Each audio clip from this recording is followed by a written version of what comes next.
Hi, everyone. Welcome back to Time 100 Talks. I'm Edward Felsenthal, Editor-in-Chief and CEO of Time. We're really glad to have you with us for what is a very special, important program today. Today, we're so happy to have with us first Graça Machel, former First Lady of South Africa, a humanitarian and advocate for women's and children's rights all over the world. She's also founder of the Graça Machel Trust, and she'll discuss with us the importance and influence of female leadership during times of crisis. Actor, producer, and director America Ferrera is with us today. She'll speak about the power of the Latino vote in this historic upcoming presidential election in the United States. We also have with us the actor and recording artist Anthony Ramos. He'll talk about what keeps him inspired and how people can show support to the performing arts during the pandemic. And our first guest joining us right now, actor and co-founder of the Solutions Project, Mark Ruffalo, and the organization's new president and CEO, Gloria Walton. Mark and Gloria will discuss the work the Solutions Project is doing and how the organization bridges both its environmental and social justice platforms and agendas. And here they are now with Time's Reza Bruner.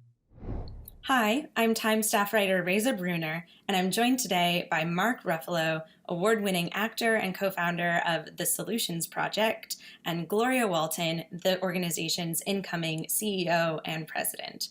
Welcome to Time 100 Talks. Thanks. Thank you.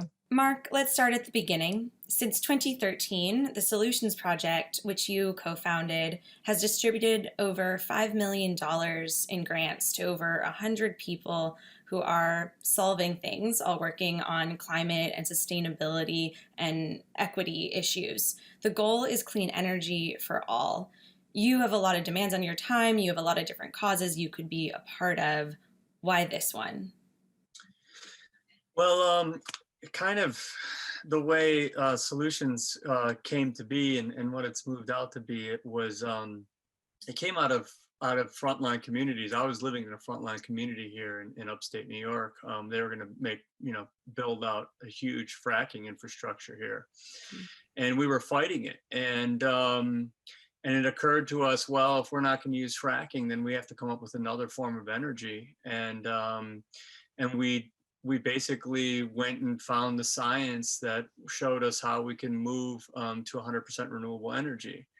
We adopted that and we started to push it. This was a while ago, before anyone was really talking seriously about transitioning to 100% renewable energy.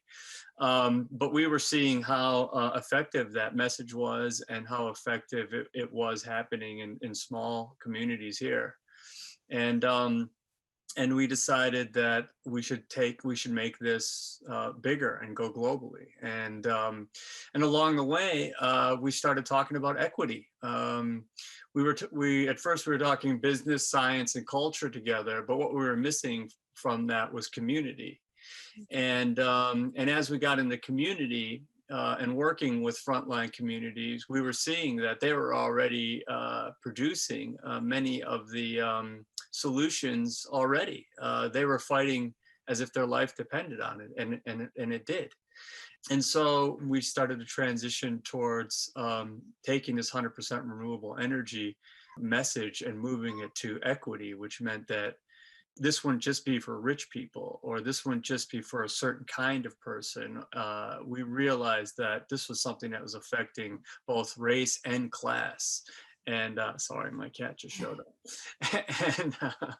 And so that's kind of how it came to be. And we've been moving along those equity lines ever since then. And that's how, I want to throw it to Gloria, but that's how Gloria came to be with us, by practicing our core values and sharing power with people from these frontline communities, which Gloria is. Right. Yeah, Gloria, I know you've been a community organizer and a leader in this space for a long time, and you've worked with Solutions Project, and now you're set to lead it. What are you most excited to get done first? What's like top of your list right now?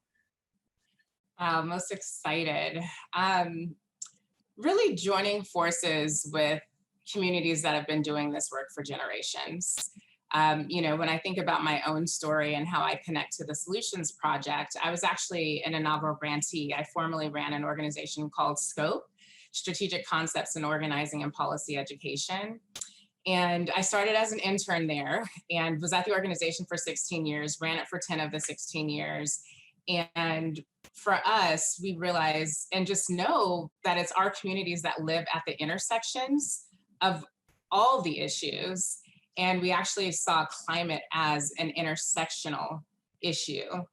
And, when we think about justice and racial justice in particular, it's one of those things that can't be an add-on when it comes to climate, but it's an essential element. And that's something that our communities always brought to this conversation. And when we were in spaces with Solutions Project, it's like, we'd go to different events and Solutions Project would be there. I was kind of joking with Mark that, they started, with business, science, and culture, but really he was always where community was at. And it's like, you can't really do climate work without being where the community is. And so it was a natural fit. And we were honored to be an inaugural grantee of Solutions Project. And eventually I was asked to join the board. And now coming in as an incoming CEO, and I'm here now. So it just like feels good. I'm new, but ready. And joining forces in a different way, because doing the work on the ground is where change happens. That's what I know intimately. That's where I come from. And now we're able to move resources to frontline communities, both financially, but also thinking about the power and strategy of media and amplifying our voices and our stories, and making sure that it's not just my face that's seen or Mark's face, but that we're actually elevating the faces of the leaders on the ground doing the work. Right. And so that's what excites me most about Solutions Project, is flashing a light where the light belongs. And that's communities that are on the front lines. Yeah. You mentioned that intersectionality of the fight for environmental justice and racial justice, and that's something that's been coming up a lot, of course, this summer. Can you break that down a little bit more for me, what it means to be part of the fight for a better climate, and why that's critical for justice in this country? Absolutely. For me, climate justice is the solution of the time, right? It's the epic battle that we are in. It's one of those spaces that's intrinsically intersectional, because it's both centering people and the planet in this conversation. And it's recognizing that the models that we've been in practice with are basically outdated, right? Like an extractive economy is outdated, an oppressive economy is outdated. An economy that exploits is outdated. A racist economy is been outdated, right? And so climate is actually calling for us to recognize all of those things and seeing that reform today is not enough. People are in the streets calling for transformation. I'm here today calling for transformation. I'm joining forces with communities across the country calling for transformation. And when we see climate justice is the justice piece, is making sure that it's malleable and nimble and inclusive, right? It's an economy that is about all of us on this call, and my families and our families and the whole society. Climate gives us an opportunity to think about jobs. It gives us an opportunity to think about energy, water infrastructure, food justice, and all of that is what climate justice can hold. It can be hard to conceptualize of some of these things and figure out, what can each of us start doing or be a part of right now. And so many of the climate solutions will take a lot of time to implement. So what do you think is like the number one thing that you would like people to start doing? Well, I think educating yourself is a big part of it. And there's a lot that you can do to educate yourself right now on these issues. You can join the Solutions Project. You can be part of the work we're doing. The other thing is sharing power and elevating those voices in those communities, listening to them, inviting them into these spaces. I mean, I hate to say it, but the environmental movement is mostly white, and the power in the environmental movement is mostly held by white people in leadership. We're seeing a shift in that, and I think that's really important, because the more we center on those who have been living with this and already developing the solutions, I think the quicker we'll move along. And then the other thing is just, there is a dimension of this as how you live your own life. But there's also a dimension to holding those powers that be accountable. I'm talking about corporations. I'm talking about the biggest polluters. There's a lot that needs to be done to focus on them, to point the finger at them, and to insist that they change their practices. There's only so much any one of us can do on the ground level. The fact of the matter is there are a handful of corporate or industries that are responsible for most of this.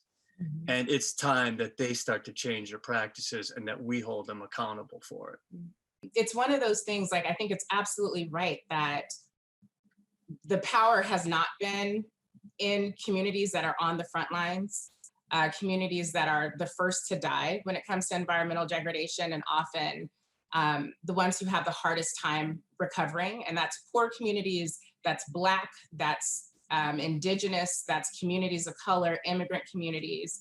When I think about my own family, the reality is that it has been our communities that have been in the EJ movement for generations, but it's a story that hasn't been told. The reality is that the dollars haven't been going to where there's the most need. And that's part of what we're trying to change. I think about my grandmother and my mom, when I was growing up, it's like we were conservationists out of necessity, and maybe we didn't have the nomenclature to talk about climate justice or environmentalism. But my mom was the first to be like, turn the water off. Don't just waste water when you're brushing your teeth. Make sure the laundry's full before you start washing your clothes, right? Make sure you turn off the lights if you're not in a room. And so these were practices that I grew up with. I grew up with seeing my grandmother carpooling with my neighbors because it was just a better thing to do. It built a sense of community, interdependence, mutuality. And these are all values that we feel like are needed for a regenerative economy. And again, recognizing that reform won't get us there. But the reason that we have folks in the street around racial justice right now, we have leaders like myself and many across the country fighting around climate, people of color really approaching the system from many different angles, because we see that all of it really has to change. There is a corporate agenda that's at play that's completely unregulated. And our communities are saying regulation needs to happen because we're all accountable, right? We need all hands on deck when it comes to climate. And then you think about power. And I think at the end of the day, all of this is about power. So the organizations that I come from and the organizations that we fund at Solutions Project are all focused on community organizing and power building in local communities. And the overlay, like when I think about what do I want people to think of right now, it's voting, right? It's like people aren't just talking to their neighbors and building community power on the front lines. The overlay is saying we also need to make sure we're exercising our vote. We also need to make sure that our vision and our values are translated at the ballot box. So that would be the one thing I would just infuse into all that rich stuff that you came up with, Mark. Like, you just get me excited.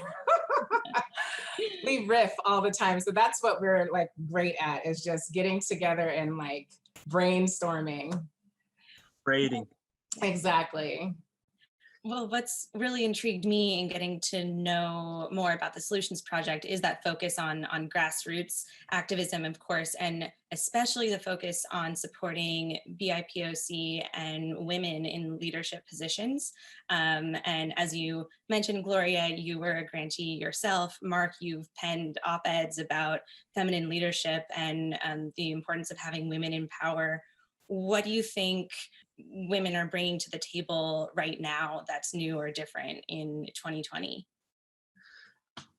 I mean, it's the same thing they've always brought, whether we're talking about the equal rights movement or suffragette or the civil rights movement. It's a very community-based leadership, and I mean, they're the holders of life. They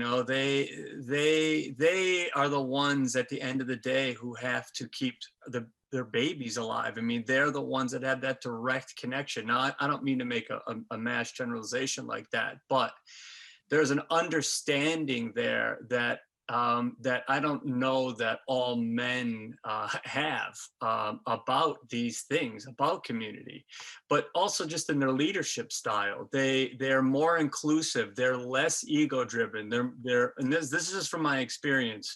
I mean, we banned fracking here, and it was led by women, and I was just a soldier, in a warrior in that, but I was being sent in the battle by women generals.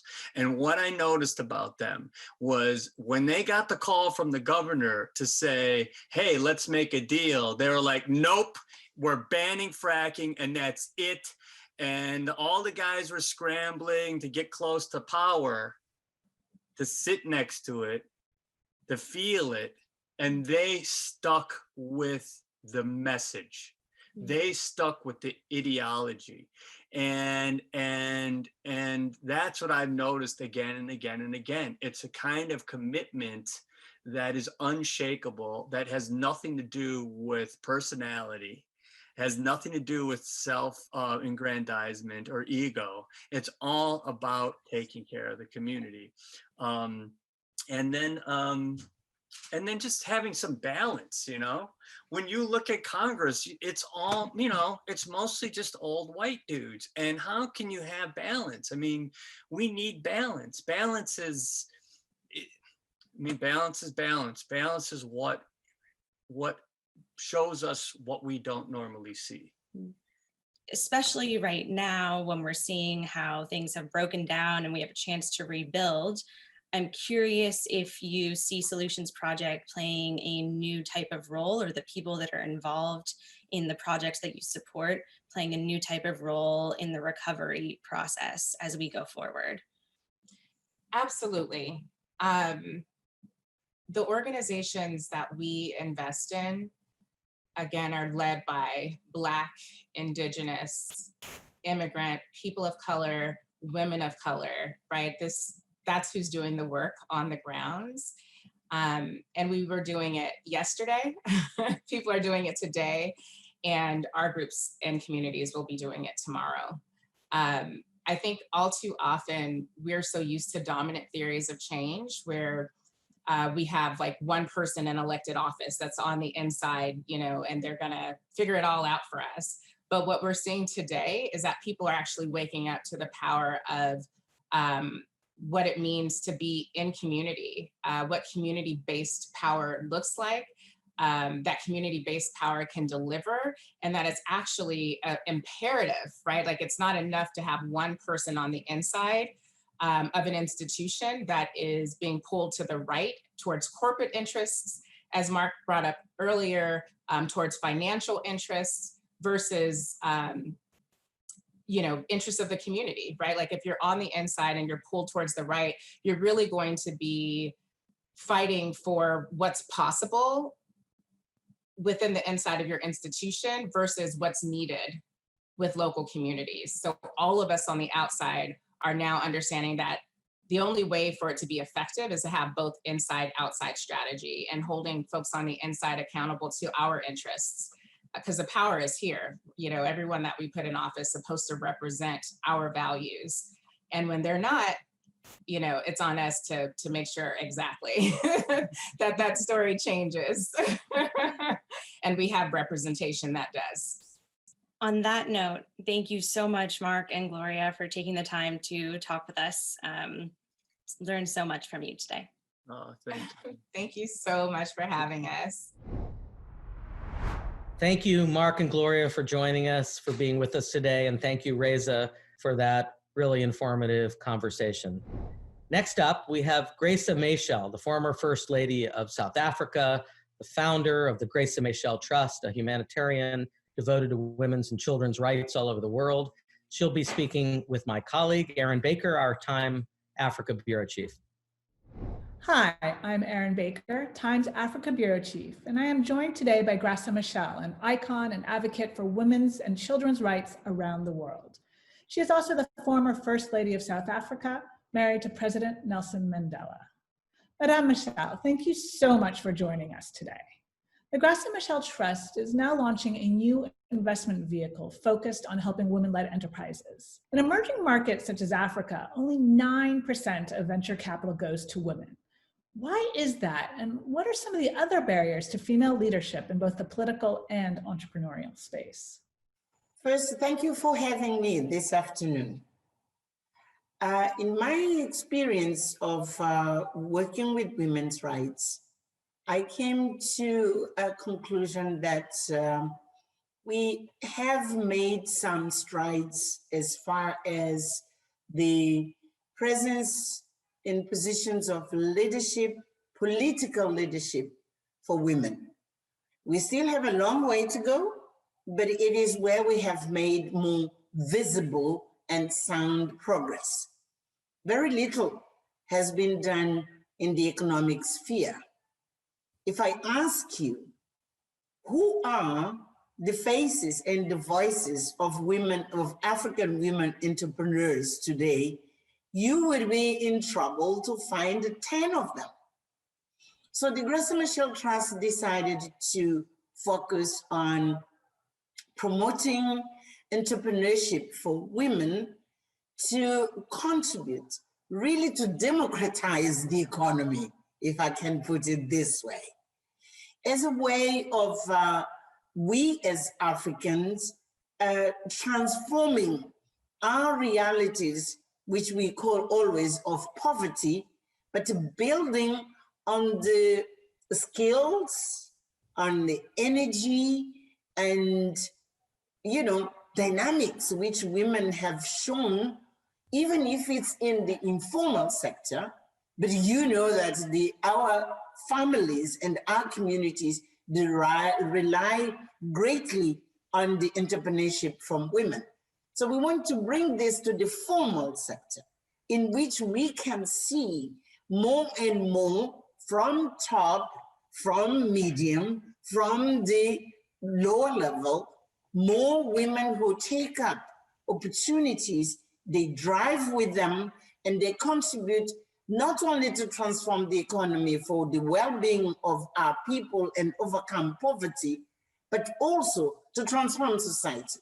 Because society itself will become completely different, will be much more equal, which will be much more responsive to the needs of people if women are taking leadership on the economic sector.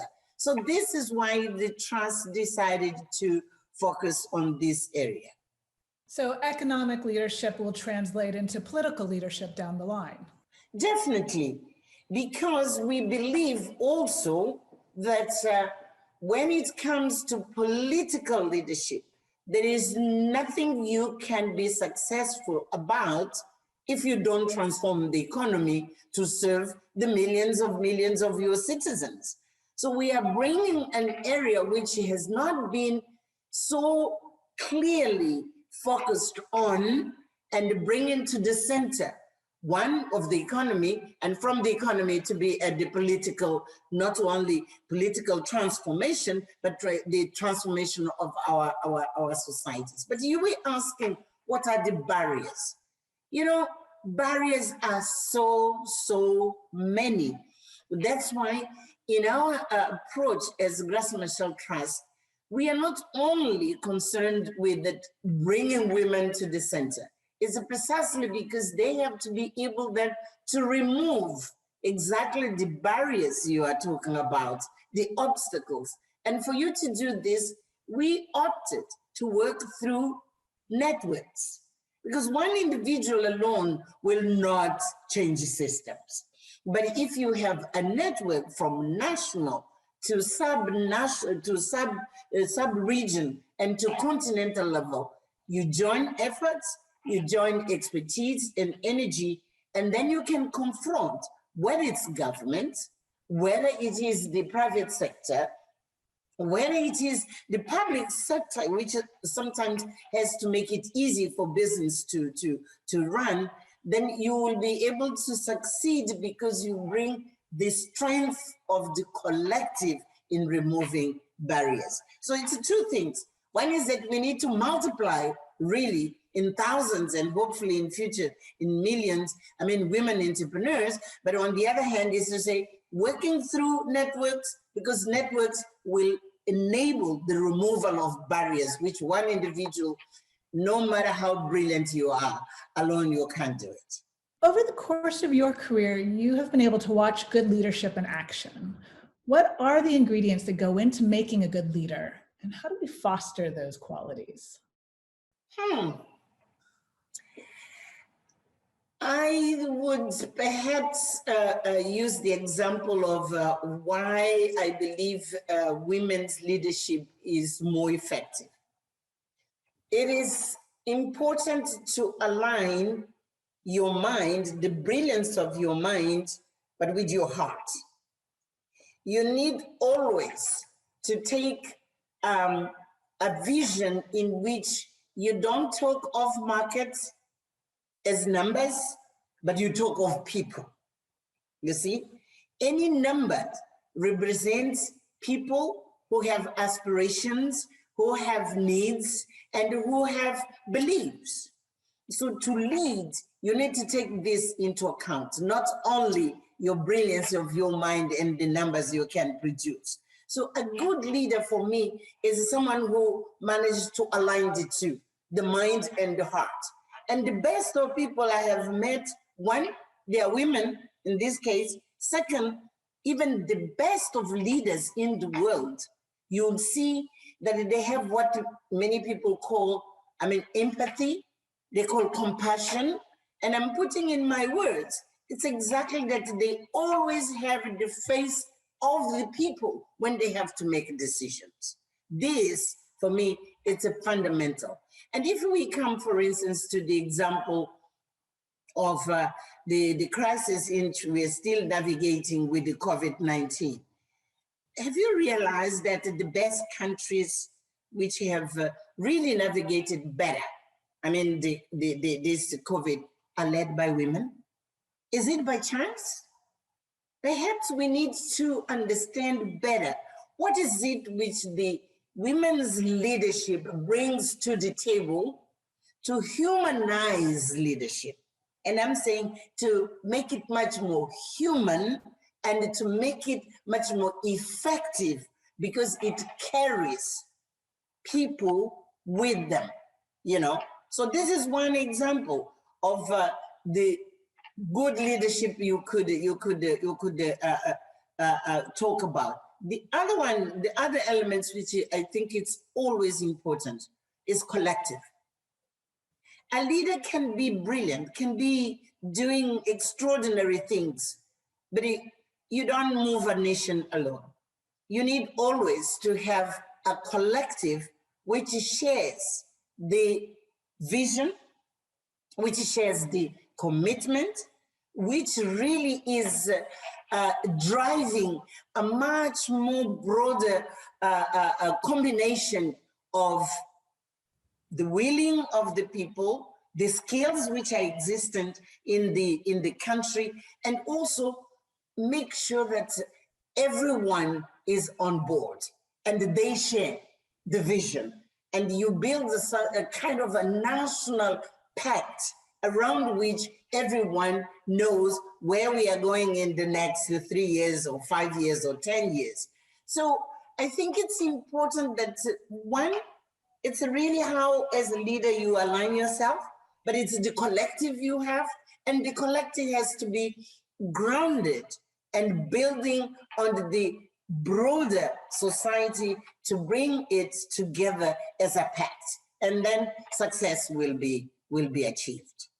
I love your description of what a good leader is, and it gives me hope. But watching the world today and the upcoming US elections in particular, what do you think today's societies value more in a leader? Is it competence? Is it ideology, principle?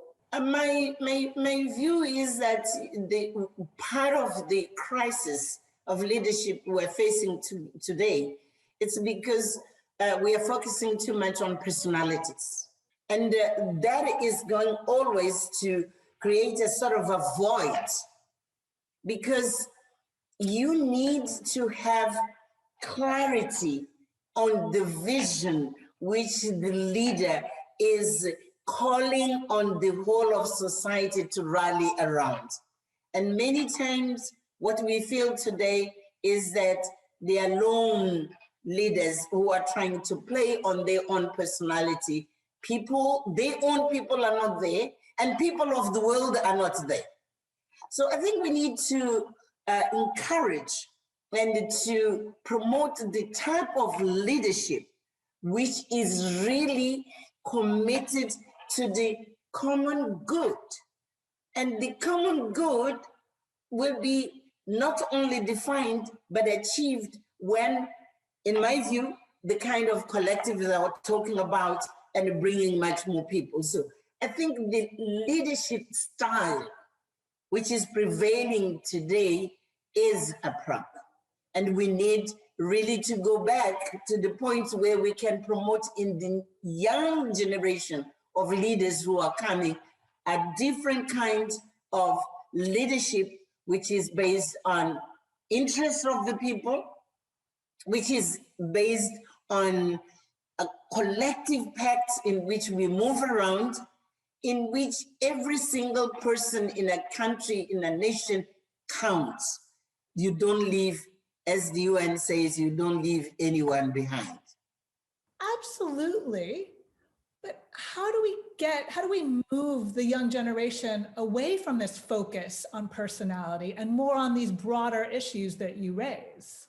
You see, I have been interacting with young people, at least on my continent here in Africa. Young people are aware that we need to change. And if I can give you an example, the Graça Machel Trust and the Mandela Institute for Development Studies, we facilitated the emergence of a network of young leaders across the continent. We facilitate not only in training, but also interacting amongst themselves where they discuss precisely the issues of leadership to identify what is the good which exists, because it's not everything which is wrong, but what is the best which should be emulated, and how they prepare themselves to take up responsibilities in different fields. Some of them will opt for going political, others will go for business, others will go, for instance, as academia, and others will be going for social activity. But to be able, one, to understand that the transformation of this continent, it goes through the transformation of the quality of leadership, first, and second, they are the one who have to take the leadership. It's no one else. Every generation has its historic responsibility. And as we speak on this continent with majority of people who are young, it's young people who have to come to the table, and they have to take up the responsibility of taking this continent to the next level. And they have to learn together. So to answer, in short, your question is, there are on the continent a diversity of initiatives to promote ethical leadership, committed leadership, and a new style of leadership. Those initiatives they have to be enhanced. They have to facilitate to become collectives across the continent, if we're talking of Africa, and then to build a Pan-African understanding of what has to be the future of this continent together. So it is happening in terms of trying to facilitate these processes. Now the next stage is, how do they take the courage of putting themselves forward to say, I am here and I want to be counted, and I want to be the one who in history is going to make the transformation of leadership on this continent. Absolutely.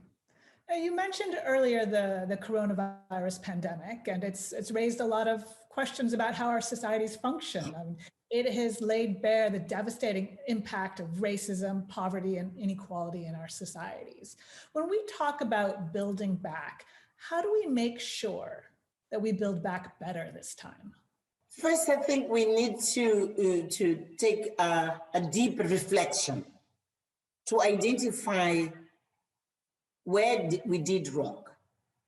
How do we come to a situation we have such high levels of inequality when, in terms of knowledge, we have much more knowledge, resources are out there, ability to communicate is also there, but instead of bringing the human race to be the village we would like to, but we are separated much more in terms of inequality. What has gone wrong? If you don't identify this, you will not be able also to build back better. So identify the real frailties which have brought us to the situation where we are. Second, periods of crisis, are really periods also of a huge opportunity.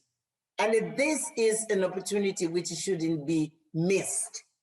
It's to review also, as we have been talking, you and I, to change the way we lead. Because to build better, you need to lead better, okay? And to make sure that what is it which is our collective work is going to produce the results which are going to touch the lives and improve the lives of everyone, not to replicate the unequal and discriminatory systems which have brought us to this. And you mentioned the issue of racism. Perhaps I want to take advantage of this question to raise, we all have been socialized in a way we look at one another as different. And you look at me, and yes, you and I, we are women, but then perhaps you'll be looking at me with my white hair and you say, this is a Black woman. And I would look at you and say, this is a young white woman. That kind of stereotypes has to change drastically. You are, first and foremost, you are a human being. Even before you are a female, you are a human being. And being a human being, you have exactly the same identity and the same, dignity as anyone else. And we need to begin to accept the human dignity of every single human being. And this means to dismantle in our minds, in our beliefs, in our behavior, in attitudes, the way we just take each one of us and we accept to embrace each one of us. This is a long-term process. I know it's not immediate. You can work on systems, you can work on structures, which is important, you can work on laws, but if you don't put as your long-term goal to build societies which accept every single human being with his or her dignity as equal. It doesn't matter where you were born. It doesn't matter how you look like, but you are human, you have the same dignity. If we don't have that ultimate goal, we can have good constitutions and we can have good laws. We can have whatever we call, but we are not going to get there. So we need to go through a very deep change of the way we look at one another, and we learn to accept one another and to embrace one another. That's what I think. Thank you, Madame Machel. It was a pleasure speaking with you today. Thank you so much. Thank you for having me.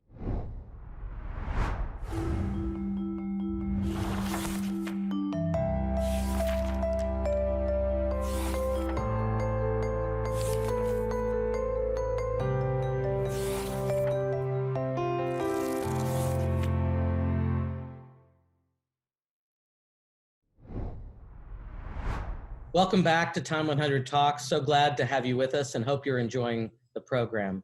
We also hope you'll follow Time on social media and use the hashtag Time 100 Talks to engage in conversations about these programs. If you don't already, we invite you to subscribe to Time at time.com/subscribe to keep up with the many events and issues facing the world today. Next up in the program, we have the actor America Ferrera, who will be speaking with Time 100 Talks correspondent Ashley C. Ford. Thanks, Edward. I'm Talks correspondent Ashley C. Ford, and I'm joined by producer, director, and actress America Ferrera. Welcome to Time 100 Talks. Thank you, Ashley. It's a pleasure to be with you. It's such a pleasure to have you here. I know that you recently gave birth to your second child, and I'm wondering right now, amidst everything going on, what are some of the challenges of motherhood during the pandemic specifically? Well, to begin with, I sat down to talk to you and I look at my notes and my 2-year-old has scribbled all over them. That's a real life snippet from life over here. I feel so blessed and so lucky. I am not, I'm not dealing with the loss of my health, or the loss of health of anyone in my home or in my family. We're safe, we're healthy, we have a roof over our head. I have work. I mean, I'm doing as good as can be, and keenly aware of the real challenges and the real suffering that so many are experiencing right now in this time. And so zero complaints over here. There are quite a few parents, I'll say, that I do hear from, especially my friends, who right now, I'm not sure how they're doing it. Parents are really frustrated in my life. And I'm wondering, so many of them are thinking about what they can do to help. How can they harness some of that power and some of that frustration this election season and direct it and point it somewhere? Right. Well, yes. I mean, everything that's going on right now in our world has everything to do with our election and how we show up and why we show up.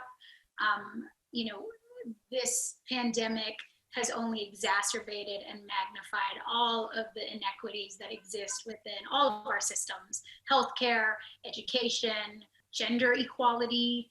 I think we're hearing about the numbers with which women are having to drop out of the workforce to be able to meet the demands of their children's childcare and schooling, not to mention the essential workers who are putting their lives on the line to literally keep America fed in the midst of this pandemic. So this pandemic has been a magnifier of those inequities, and we're all seeing it, and we're all feeling it, and it exemplifies to us exactly what's at stake when elections come around and we have the power to decide who is making decisions about our lives, and just how real the power that elected officials have to impact our lives and to make the decisions that are truly life and death decisions, and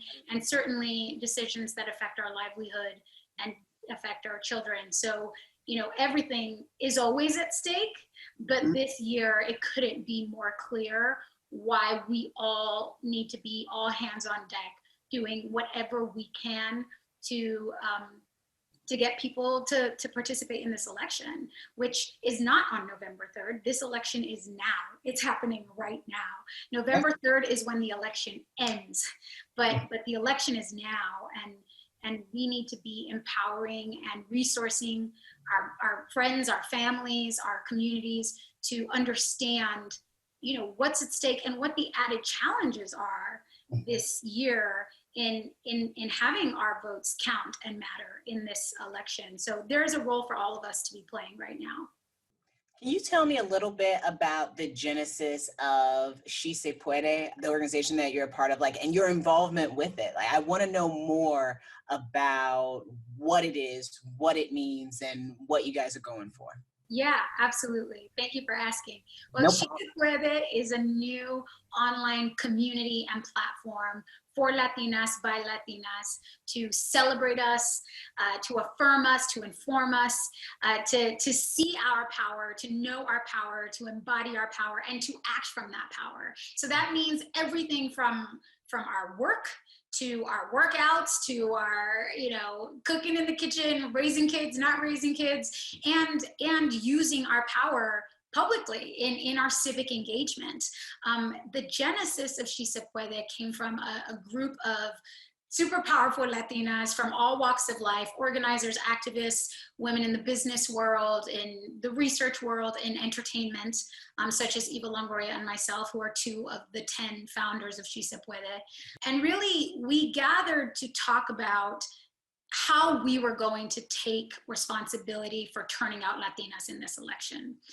All too often, my phone starts ringing 2 months before any given election, and it's candidates and it's parties reaching out to help me turn out the Latino vote.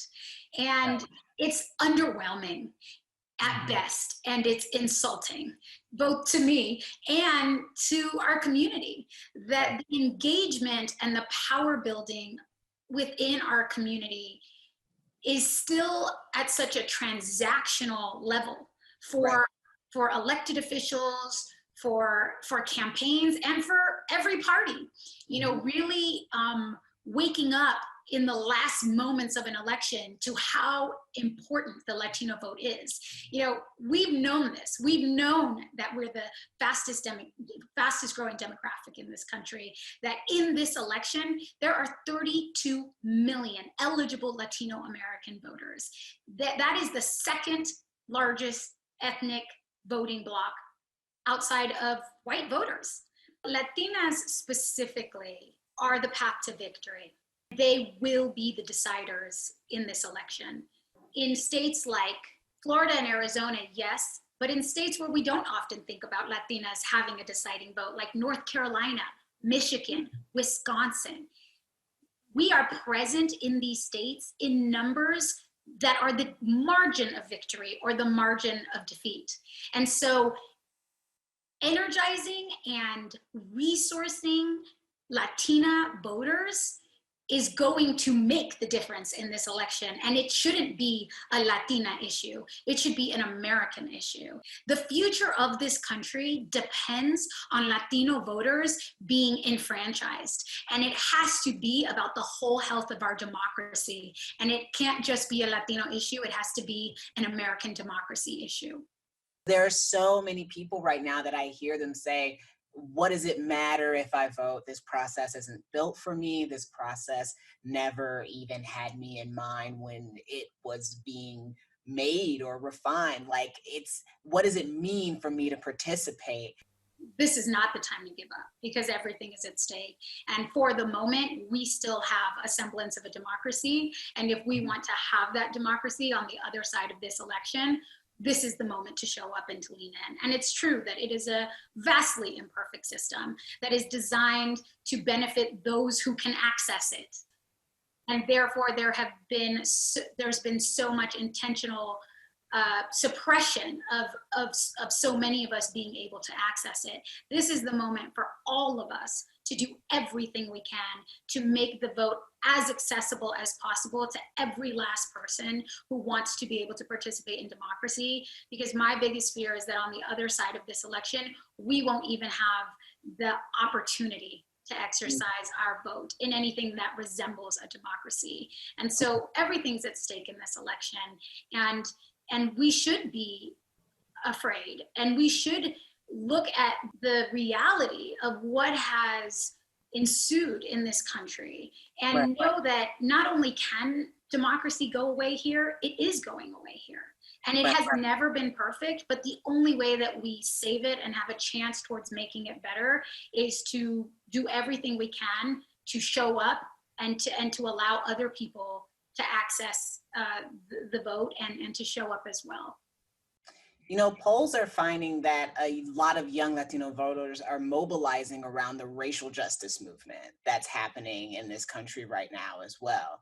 Where do you believe the Latino community fits in that discussion of racial reckoning in America? Because obviously, you know, like it's in some ways it feels like twin experiences, you know, or it looks that way. But how do we make sure that Latino people are in that conversation when we're having that conversation? Well, there's a long history of Black and Brown unity in this country. And there are so many people who've been on the ground for decades, building bridges and unity between Black and Brown communities, not because our experiences are the same.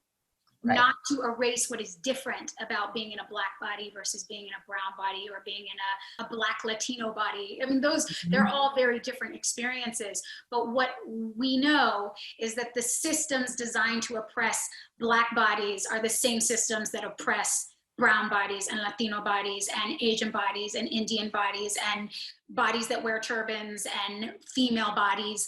These systems oppress us because they are designed to oppress us all. And if they can, you know, if my Black brothers and sisters are not safe on the streets, I am not safe on the streets. None of us are safe on the streets. And so I think the challenge in this moment is how we all show up in unity, but with the authenticity of our own experiences and not erasing each other's experiences or denying anybody's experiences. And, you know, in terms of, you know, what's at stake for the Latino community, I mean, Latinos are 18% of the American population. We are 34% of essential workers during this pandemic. That means that it is our community that is on the front lines, getting sick, being the most exposed, and carrying the brunt of the work that it takes to keep this country going. And yet we are so underrepresented, so misrepresented by a larger cultural narrative. And this is part of what inspired She Se Puede. As I was saying, we gathered to talk about, you know, how do we turn out Latina voters? And the answer is it's got to be bigger than the vote. It can't just be that your vote counts. It has to be that our lives count, that our dreams count, that our families count, that our health counts. And when we have a larger cultural narrative where the best case scenario is we're invisible, and the worst case scenario is that we are demonized and turned into criminals in this country, that makes it okay for people to lock up our children. That makes it okay for people to tear our families apart. That makes it okay to perpetrate hate crimes in our communities. And so building power in the Latino community goes so beyond any one given election, beyond any one given candidate. And so what we need is a political system that engages with our community in real ways, in ways that that makes us a part of the conversation every day, not just 2 months before an election when you need us to show up in Florida, or you need us to turn Texas blue, or you need us to turn Arizona blue. You know, and it's not a hard thing to do. You want to talk about Latinos, talk about us every time you talk about the economy. Talk about us every time you talk about education. Talk about us every time you talk about agriculture in this country and keeping this country fed and safe. So it's not difficult. It just takes a real valuing of our community and the contributions that we make every day. Wow. You've called your Latina identity your superpower. And in the spirit of Hispanic Heritage Month, can you share what you love most about Latinidad?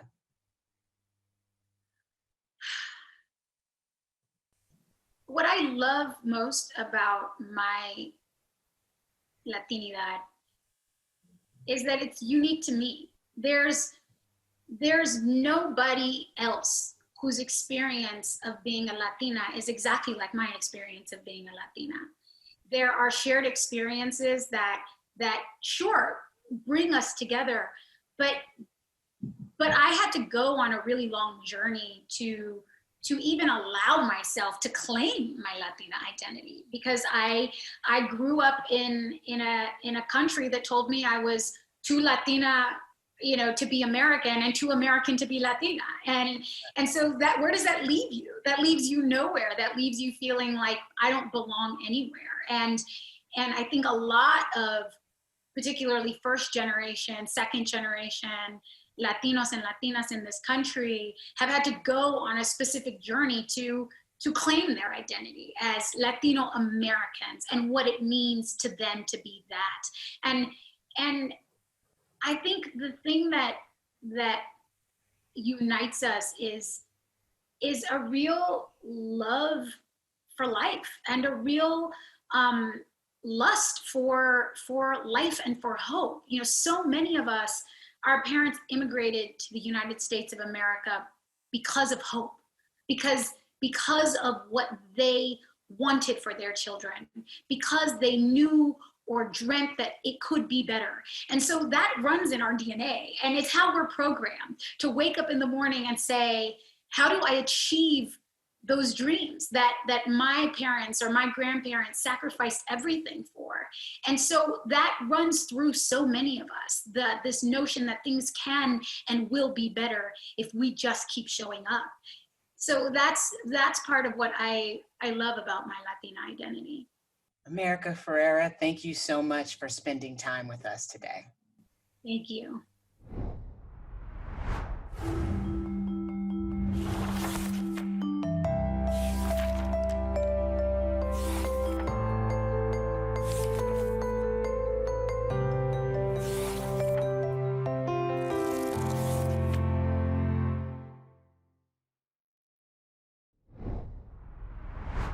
You're watching Time 100 Talks. Thanks so much for joining us. I'm Edward Felsenthal, Editor-in-Chief and CEO of Time. We have one more great conversation in today's program.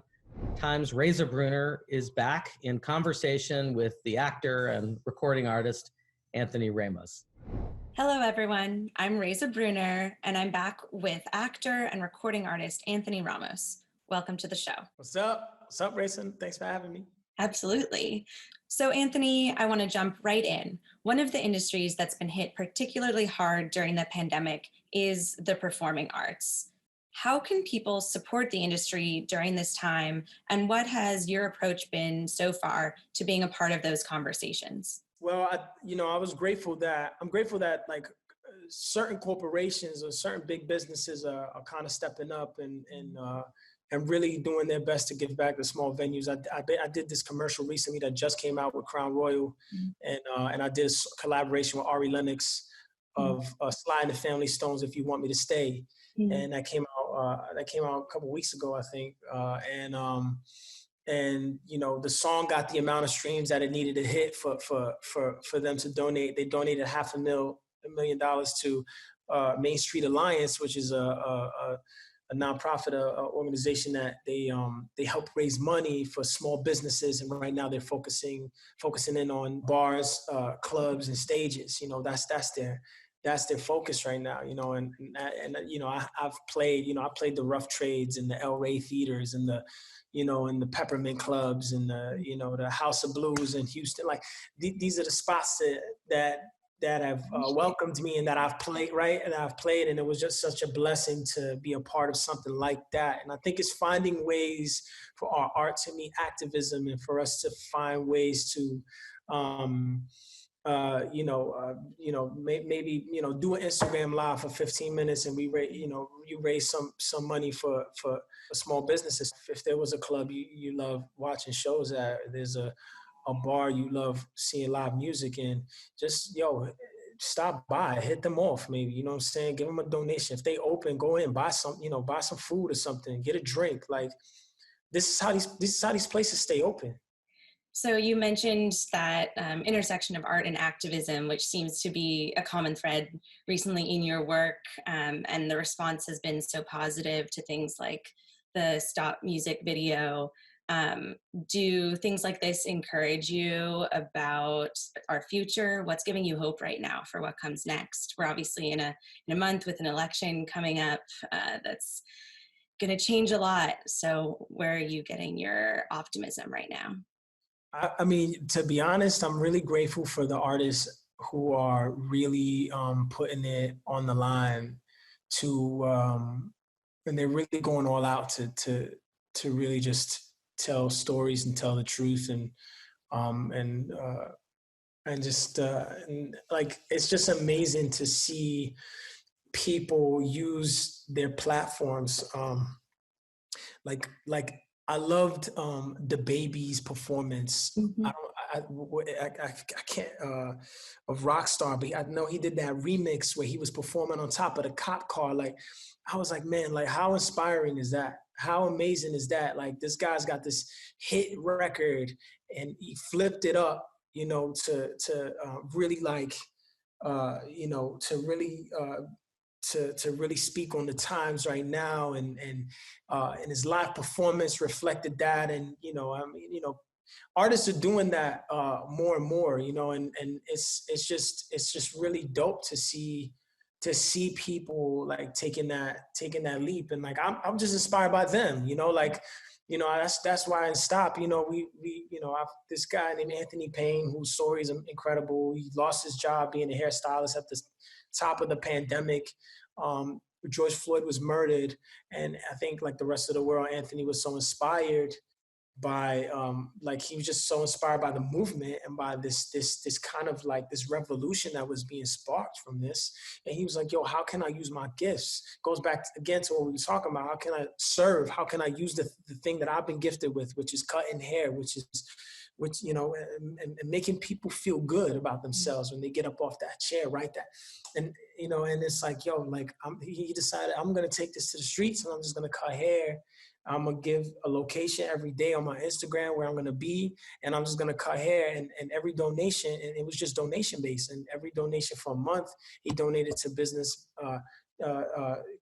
who were fighting for social justice for Black and brown people. And he was going in the Black and brown communities too, cutting hair in the projects for free, like, you know, and I was just so inspired by his story. And I was like, yo, like, that's it. That's the definition of somebody stopping. That's what the song is about. The song is about stopping and breathing in for the moment. The lyrics are stop, give it a minute and you'll own it. Stop, it's only just begun. Soon it'll be almost over. See what comes into focus. It's kind of crazy what you notice. It's like a setting sun. Soon it'll be almost over. So stop. Like, that's the definition of what that is. I really wanted to leave people with that message at the end of this video, which is basically a celebration of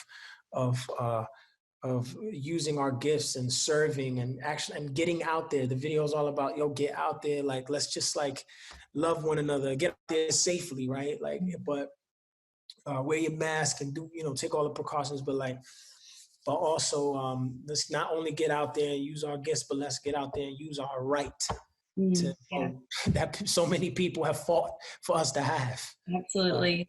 There's another subtle message in the Stop music video where you wear like a vote face mask. And I know you're also involved with Voto Latino to encourage Latinos to get politically involved. What do you think is the importance of connecting that voting population specifically with political activism? Is it something you feel passionately about? Yeah, I mean, I'm Latino, like, you know what I'm saying?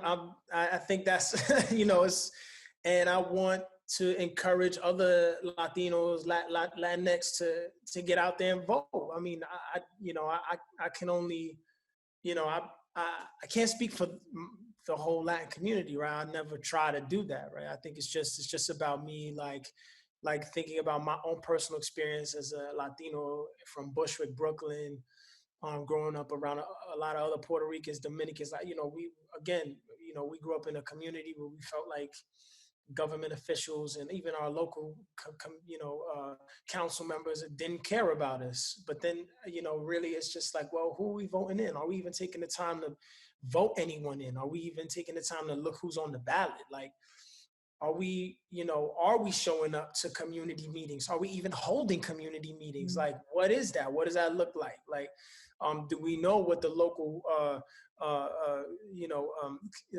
community organizations, some of the organizations like Central for Public Democracy, like these organizations that are helping get potholes filled and things that we're like, why is the street messed up for so many years? It's because we haven't really pushed to get this fixed, or maybe we need to push harder, or like, right? Like, so I think me personally is going back to the Latino, you know, the Latinx community is just like, that's where my family's from. My family's from Puerto Rico. I'm you know, Latino from Brooklyn, from Bushwick. So I think it's so important to encourage other Latinos to get out there and vote, man, because, you know, we make up so much of the population.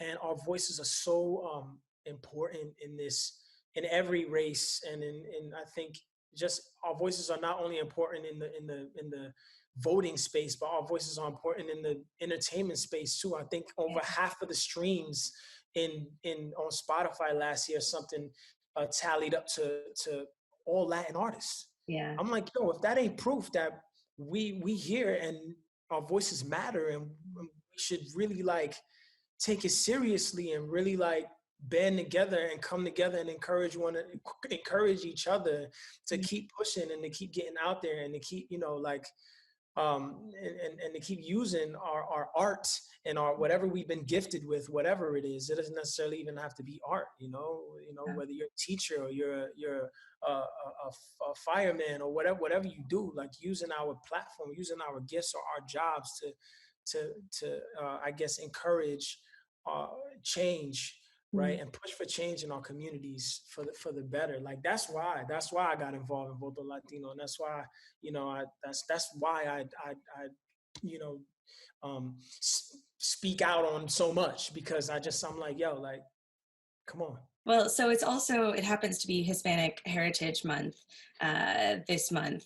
And you kind of already touched on this, but, you know, what has it meant to you to represent for your community on stage, in music, in film? I mean, you've kind of done it across all different art forms. Do you feel a certain responsibility to step up in that way? Or how has that played into your work?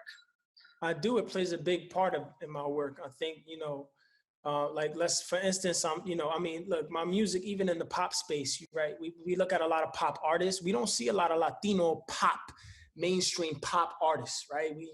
Even music, right, is guilty of this. In the music industry, we want to just throw them into the Latin category. I mean, we even have our own Grammys. Like, I mean, I love that we have our own Grammys, but at the same time, it's like, nah. Bad Bunny is in the same world as whoever the biggest rapper is, right? Whoever the biggest American rapper is, or like, you know, the J Balvins are in the same category as whoever. You think of whatever other artists out, like these guys this is one. We are a part of the music community, you know. And I think for so many years we've been kind of like, oh, that's the Latin thing, that's the Latin thing, that's the Latin TV show, that's the Latin movie, that's the, you know, those are the Latin artists. No, they are artists. They're artists, and they're making music just like everybody else, and they should be nominated for the same awards as everybody else because the numbers show, the songs are proving it. You know what I'm saying? And they talking about the same things except in Spanish, you know, whatever, right? Like, and it's like, but everybody's making music. And I think, you know, for me personally, I just, you know, when I take on roles or when I make music, I'm not necessarily, I'm like, oh, there's gotta be a Latin song. It's just like, I just want to tell a story. You know what I'm saying? It's just like, I want to tell a story. What story do I want to tell? And sometimes I think music and Hollywood will sometimes try to put you in a box. Oh, I got this story about this cartel, then drug dealer or whatever. I got this story about this dude who went to jail. And I'm like, all right, that's cool. And those are true, I guess, in certain spaces. But I'll tell that story, right, every now and then. But I'm doing a movie right now about a dude in space. We never seen a Puerto Rican from the projects in space, as far as I'm concerned. And that's how I pick my roles. And that's how I pick, that's when I'm making my songs. I'm like, yo, I want to make a song like that feels like a Linkin Park joint. You know, I want to make a song, right? Like, why can't I do that? Yeah. Why do I have to be singing in Spanish all the time, you know? Yeah, absolutely. Well, Anthony, thank you so much for taking your time to talk this through with us and with Time 100 Talks today. Really appreciate it. Thank you, Rachel, for having me. Absolutely. Blessing. Well, that's it for today's program. Thanks for being with us. Thanks to all the participants in these helpful, inspiring conversations. If you'd like more information about Time 100 Talks, you can find it at time.com/Time100Talks. We had 2 weeks ago 3 days of very special programs, very special Time 100 Talks, as we released our 2020 Time 100 list. And you can find those as well at time.com/Time100Talks. We'll be back soon with another program. Until then, thanks for being with us.